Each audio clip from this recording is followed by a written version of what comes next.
This episode is brought to you by ElevateOS, the only all-in-one community operating system. ElevateOS transforms property management, combining resident engagement, reservations, rent payments, maintenance, and concierge services into a single super app.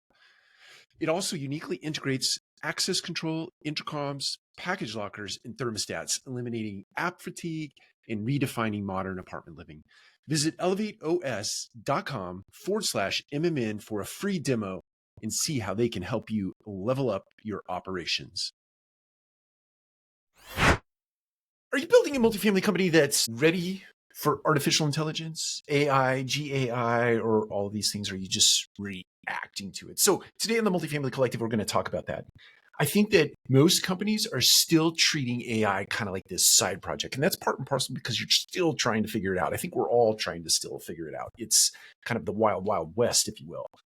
It's just sprinkling it on top of things and or using AI through third parties in order to create business outcomes.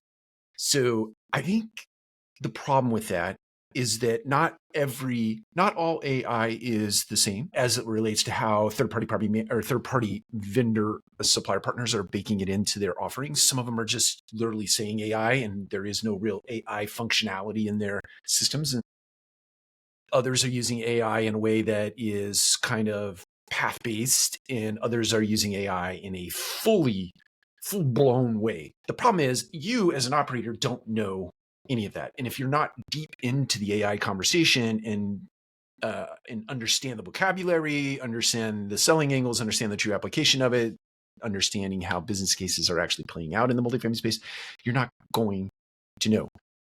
That being said, I think I am a big believer in being a practitioner of that thing that you are going to employ in your business. When social media came on the scene, the people who were very successful with social media became practitioners of social media. In other words, you use Instagram personally, and thereby you can make application of it in a business setting. And you can start to make sense of it, and you start to create business outcomes because you are a practitioner over here in the personal space. I think the same is true for AI.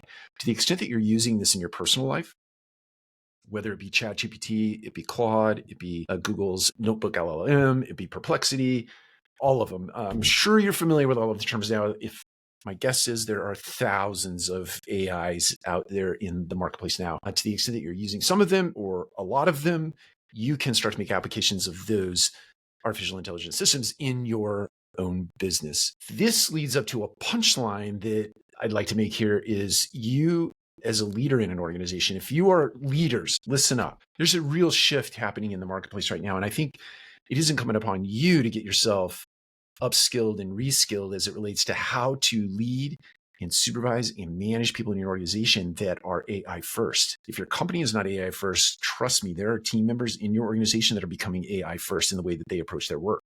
Every email that they write, every piece of communication that they write, they are now trying to stitch together. This is happening. I bet money this is happening. People are trying to stitch together things like an AI engine attached to a Zapier, and they're creating workflows that they are putting against the things in your business. And to do that, sometimes they're probably putting documents in your business, maybe proprietary information into those LLMs, into those engines in order to create these workflows. So you have to be cognizant of it. You have to upskill, reskill, understand that you are leading a generation of workers, of team members in your organizations that are AI first.